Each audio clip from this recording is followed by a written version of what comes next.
I would love it if we beat them. Love it.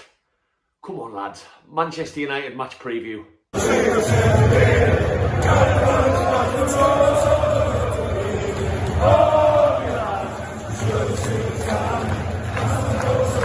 Welcome back to Black White Banter, you lovely folk. If you are new to Black White Banter, you've just randomly stumbled across this video somehow.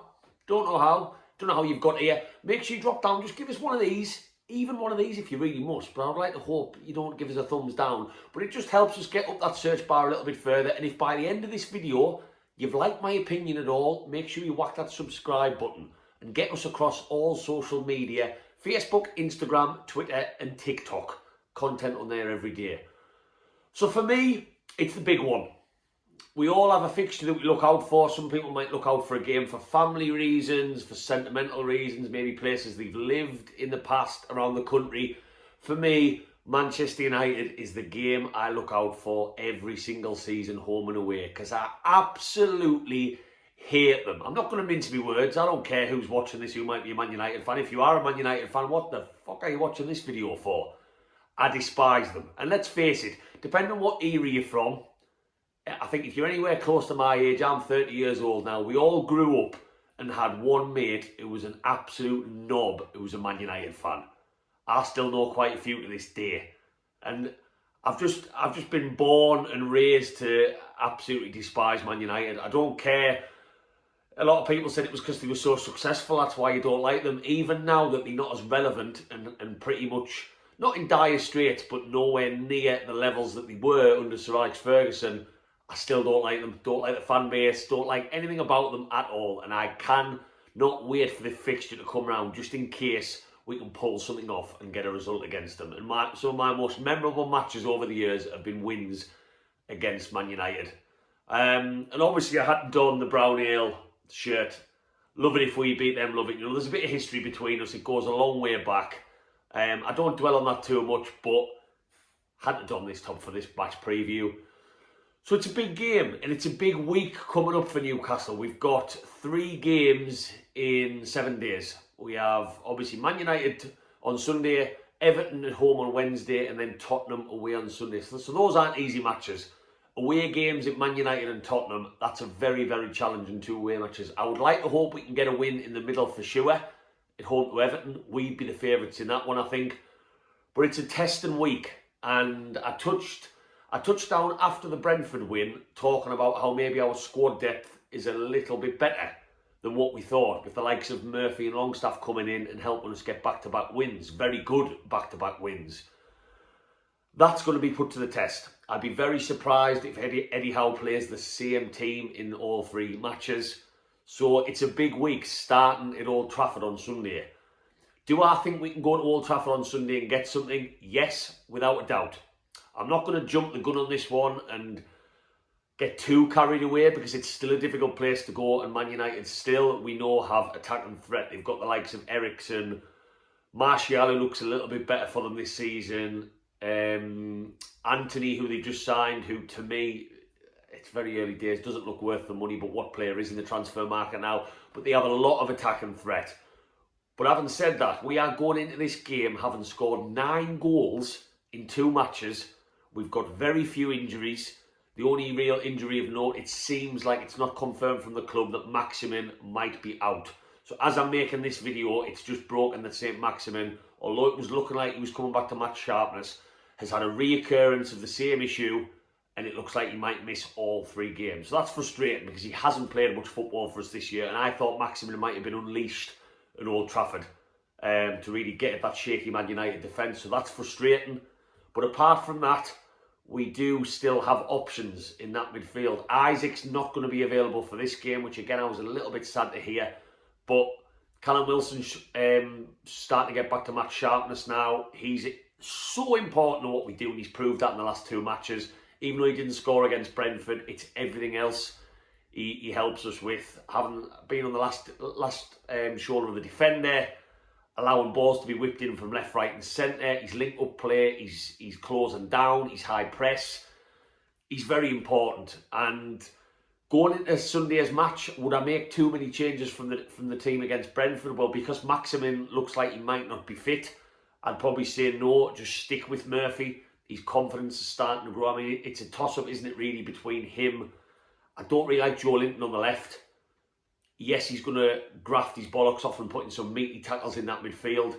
But as an attacking force, that bit of pace that maybe Murphy has, I don't know.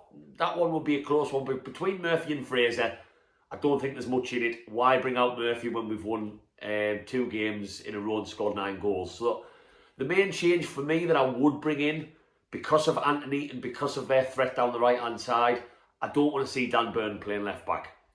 I'm not doubting the guy. He's played there lots for Brighton. He looked comfortable enough against Brentford. But I would much prefer a left-back like Matt Targett to be playing up against Anthony.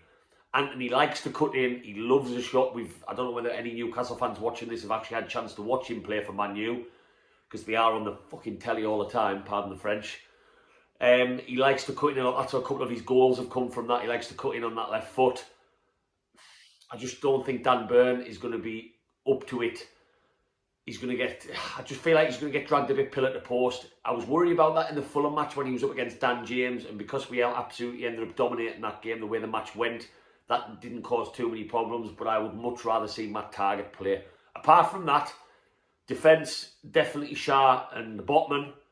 Trippier obviously picks himself. Midfield, it's a toss-up whether you would bring Murphy out for either Joe Linton or Fraser. Again, there's not much between them. I think Joe Linton is very harshly done by not be getting into this Newcastle team season. He's been one of our best performers. But just keep this momentum going. Man United, I think, are going to struggle to deal with our high press. Brentford struggled with it and we got mistakes out of them. Man United have just played in the Europa League on Thursday. They played a very strong team and I thought they looked pretty shite, if I'm being totally honest with you.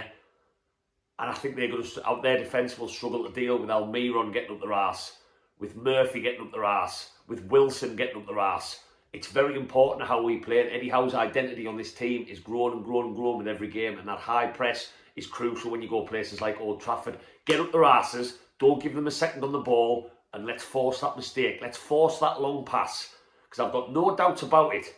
Your Botmans and your Shahs are going to mop things up at the back and get that ball back. It's all about second balls when you play in the high press. If you're going to force them long, win the second ball. So our midfield has got to be up to it. Bruno, let's just hope he continues in the form that he's been in. I think he will, because his momentum's only going to keep growing. Eddie Howe's talked a big game about him. He was asked a lot of questions in his press conference about him. And he's important to everything we do. So the more we get Bruno on the ball in that midfield, it's going to be the battle of the Brunos. Fernandes versus Guimaraes. Whoever comes out on top in that one, it's going to be going a long way in this match. Obviously, you've got Christian Eriksen as well. I would stick quite tight to Christian Eriksen. I don't think he likes that. He's not a pacey player who's going to get away from his man marker. That's where I would go. Not like glue. I don't think that's Eddie Howe's style, but I would certainly put maybe your Longstaff. Eriksen's yours. Whole match. But I am confident. I am confident going into this match, and it's going to be an interesting test. This week is going to be a very interesting test to see where we are as a football club under this new project that we're in. Because we are going into this patch of games in the best possible position. 6th in the league, 9 goals scored, 2 conceded. Couldn't ask for more. You could not ask for more. Miggy's in the form of his life. Callum Wilson's coming back to full fitness. Bruno's looking better and better. And defensively, over the whole season so far, we have been solid. And if you're going to go to places like Old Trafford and the Tottenham Hotspur Stadium, you need to be defensively sound. So long may that continue tomorrow. Maggie the Mag, she's actually gone for an away win. She is feeling ballsy. She's had her walk, she's had her treats, and she's backing an away win. So I'm going to back Newcastle tomorrow. I am. And funnily enough, I'm actually going down to tomorrow's match without a ticket. I've never done this before, so if I do a vlog for the match, it's going to be an interesting one. It might either be a vlog of me stood outside the stadium watching the game on my phone, or it might be a vlog of me luckily getting the ticket through social media. So I'm going to be on my phone all day. And if by chance there's a Newcastle fan watching this video now who knows of a spare ticket going, drop us a message. I'm hoping the gods shine down on me tomorrow and I manage to pull through. There's normally a lot of spares kicking around. So I will be hoping to get a match vlog done on the way down on the party bus. So fingers crossed, Newcastle fans. I want your predictions in the comments just below. Let me know what you think going into tomorrow's match and the week. What is a big week before this Winter World Cup's rearing its head. And yeah, if you like this video and you've liked my opinion, drop down, give us one of these. It gets us up that search bar and whack that subscribe button. Fingers crossed, because this is the biggest game of the season for me. We see something special at Old Trafford tomorrow. Something to match Kabay smashing that ball in that bottom corner all them years ago under Alan Pardew. I would love it if we beat them Newcastle fans. Love it. And I'll see you on the next video. How are the lads?